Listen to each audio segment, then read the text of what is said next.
and this is our 6th video in our series Learn the Tenses. In the first 5 videos we've looked at some present and past tenses, which I hope you've enjoyed and learned a lot from. And now it's time to move on to the future tenses. And today we'll begin with will and going to. So when you're ready, we can begin.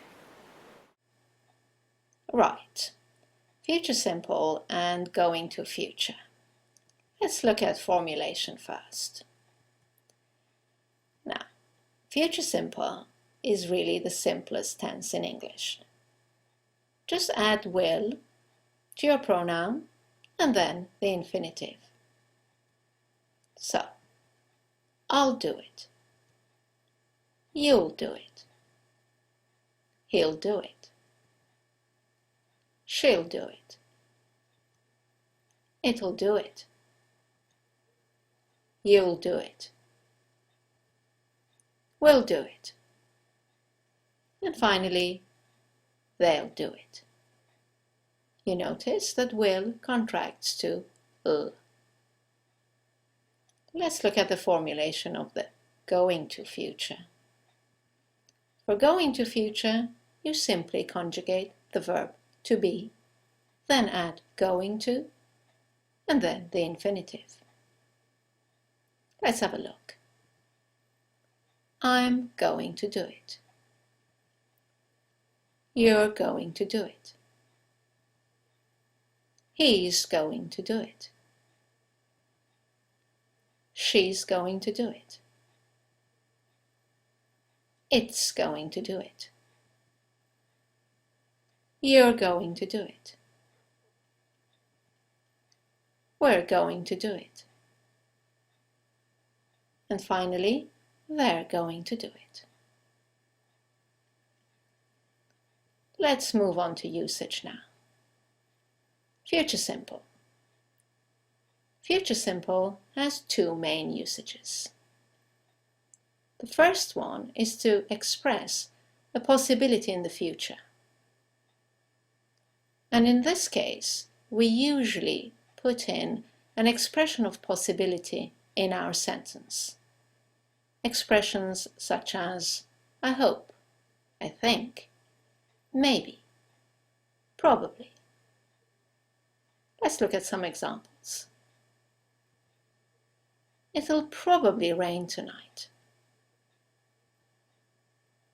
I hope he'll pass his test.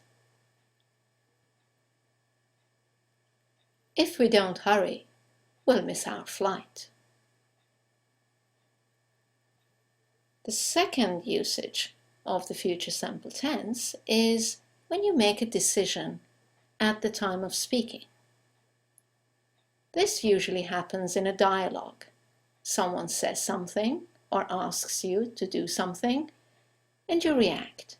And when you react, you use the future simple. Let's look at examples. Someone says, "It's terribly cold in this room," and you decide at that moment to put the heater on for them. You use the future simple. I'll put the heater on for you. Someone calls and says, "May I speak to Mr. Rossi, please?" You decide that you'll put them through to Mr. Rossi, and you'll say, "Hold on, I'll put you through." Let's look at another example. Someone says to you, "I'd love to see the town." Having heard this, you decide to show them around. So you say, "Really? Okay, I'll show you around." Now, let's look at the usage of the going to future. Again, there are 2 main usages. The first one is to indicate some form of certainty for the future, something that's certain to happen. Let's look at some examples. Look at those black clouds. It's going to rain any minute. He has studied really hard. He's definitely going to pass his test. The roads are all blocked. We're going to miss our flight. Let's look at the second usage of the going to future. When you talk about a decision or a plan you have made before the time of speaking. For example, I'm cold. I'm going to put the heater on.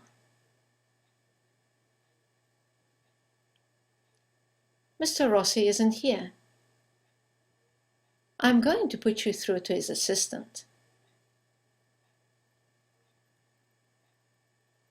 I know you want to see the town. I'm going to show you around.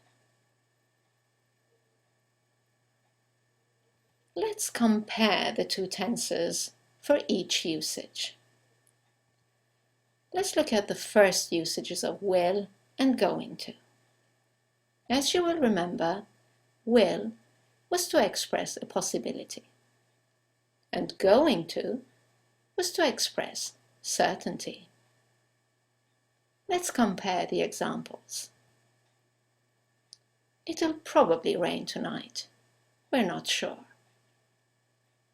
Compare that with, look at those black clouds.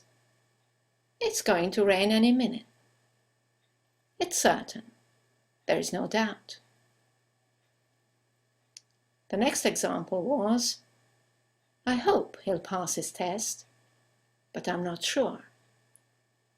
Compare that with, he has studied really hard. He is definitely going to pass his test. The word definitely underlines the certainty in this tense. And the final example was, if we don't hurry, we'll miss our flight. There's a possibility of missing your flight. However, if the roads are all blocked, and there's certainty that you will miss your flight, you will say, we're going to miss our flight. There's no doubt. Let's look at the second usages of the two tenses and compare them. Will was for a decision at the time of speaking, whereas going to was for a decision made before the time of speaking. Let's compare the examples. In the dialogue, someone said, "It's terribly cold in this room." And your reaction was, "I'll put the heater on for you." Whereas if you're cold yourself and you decide to put the heater on, then you can tell the listener, "I'm cold. I'm going to put the heater on." You made this decision before you spoke to him or her. Our second example was, on the phone, someone said, "May I speak to Mr. Rossi, please?" And you decided to connect them, so you said, "Hold on, I'll put you through." But Mr. Rossi wasn't there, so you decided that you would put them through to his assistant, and you told them so. "Mr. Rossi isn't here. I'm going to put you through to his assistant." And our final example was, someone said, "I'd love to see the town." You reacted in the dialogue by saying, "Really? Okay, I'll show you around." Whereas in the going to example, you already knew that they wanted to see the town, and you had decided to show them around. So you said, I know you want to see the town. I'm going to show you around. Well, that should have clarified the differences between will and going to for you. Before we move on, I'd just like to point out two words that you will come across quite often. One is shall, and the other is gonna.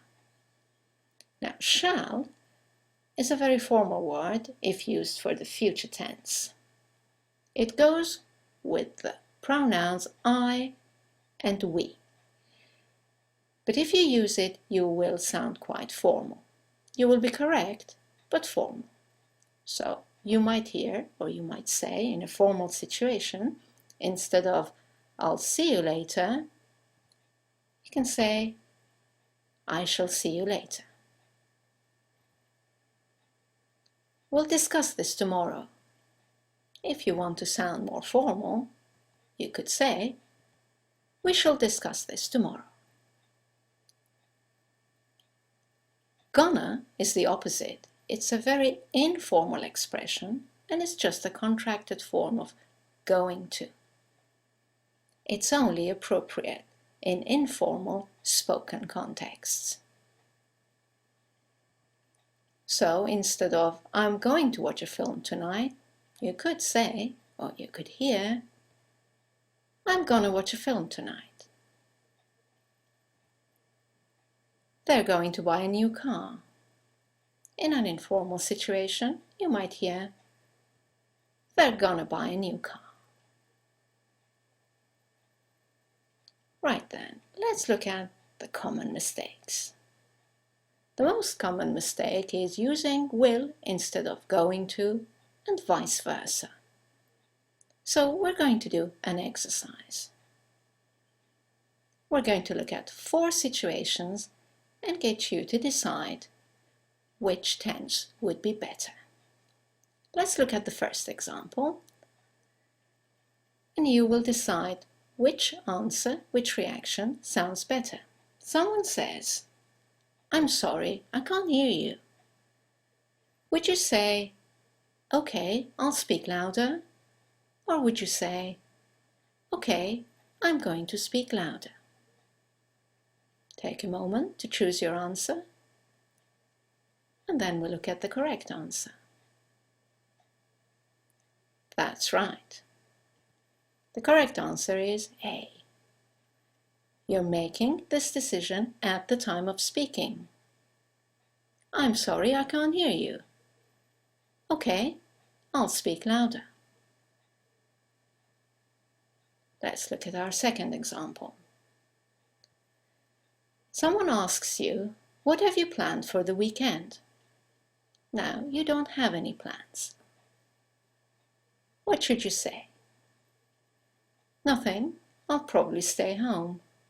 Or, nothing, I'm probably going to stay home. Take a moment to choose the sentence that sounds better to you. Correct. The answer is A. Nothing. I'll probably stay home. Because you're reacting to the question and deciding at the time of speaking to stay home. You had no plans or decisions before you were asked. Let's move on to our third example. Someone asks you, are you sure about this? Yes, I know it'll work. Or, yes, I know it's going to work. Take a moment to choose your answer. Correct. B.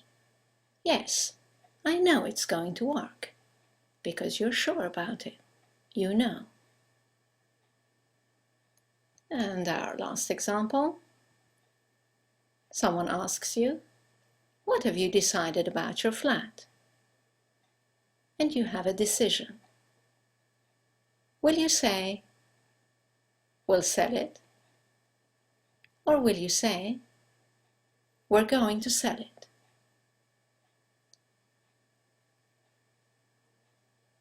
Correct. We're going to sell it, because you've already decided before you were asked that question. Right then, I hope you've enjoyed this video, and as you know, for more information, to reread the explanations and to do some exercises, you can go to our website anglerlink.com. Thank you for watching, and I do look forward to seeing you in our next video. Bye now.